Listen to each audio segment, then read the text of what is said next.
This is the National Video Journalist Network.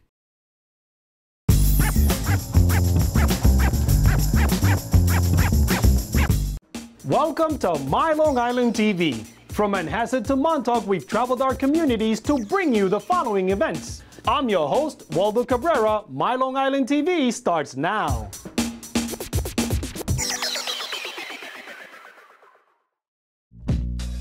At Wyandanch Memorial High School, an impressive number of alumni are on staff guiding the next generation of warriors. When our alumni leave here, you know, there's this urgency to come back and to give back into the warriors that's still here.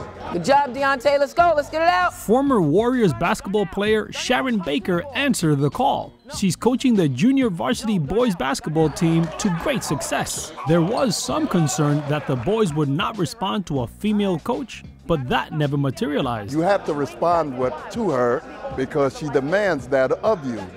Simply because, you know, she does really connect with these young men on and off the court. And they know that, you know, through it all, she's always there for them. Although the female coach matter is not a distraction, even Sharon thought it could become one. Once I got the position, I was like, whoa, here's a female coaching guys. Okay, let's see how this works.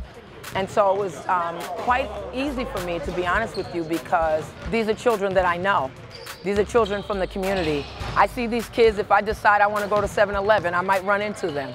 So I think actually it was an advantage for me. Today, her basketball team is a force to be reckoned with, but she did have some growing pains. My first season, I think I went 0-12 or 0-10, something like that. We didn't win a game, but we had the heart of a warrior.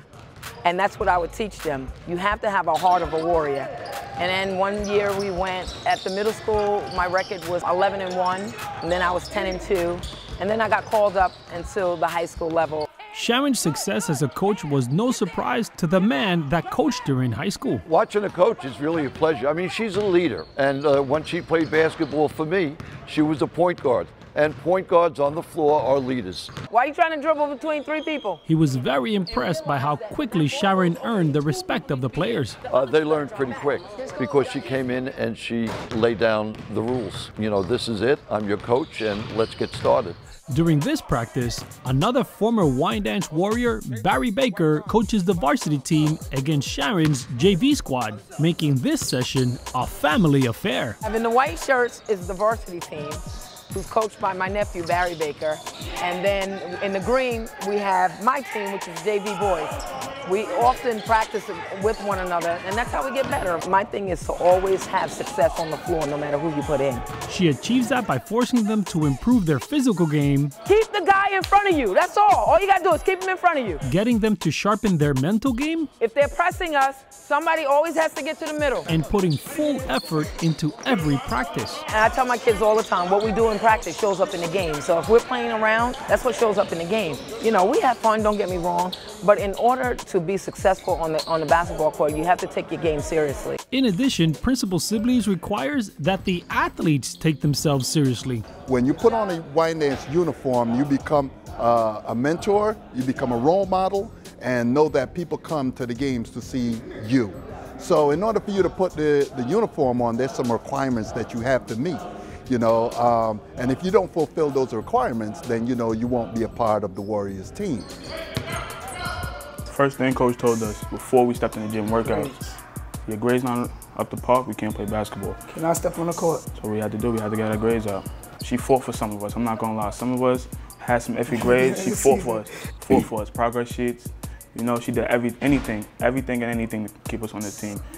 She's like a mother to us. She go out, get us breakfast, shoes, warm-ups, all that. Word. She does her best for us. Classics, we played Amityville. We ain't had nothing. She came in the last minute with shoes. Shoes and warm-ups. And warm-ups. We gotta appreciate her. One way the boys show their appreciation is by putting in the hard work on the court. We had to work harder for it all summer. Word. To the gym, running. Complaining. Coach yelling at us. Practice crazy. All that. Word, but hard work pay off, man. And have a successful season. How successful? Actually, we 18-2. Left hand. That's what it's there for. Sharon attributes her team's success to her focus on being more of a life coach than a basketball coach. I think it has to do with them knowing how much I care for them, how much I want them to succeed, how much I want them to be in society and be productive. So they know, although I can get on them, I'm the first one to be supporting them as well.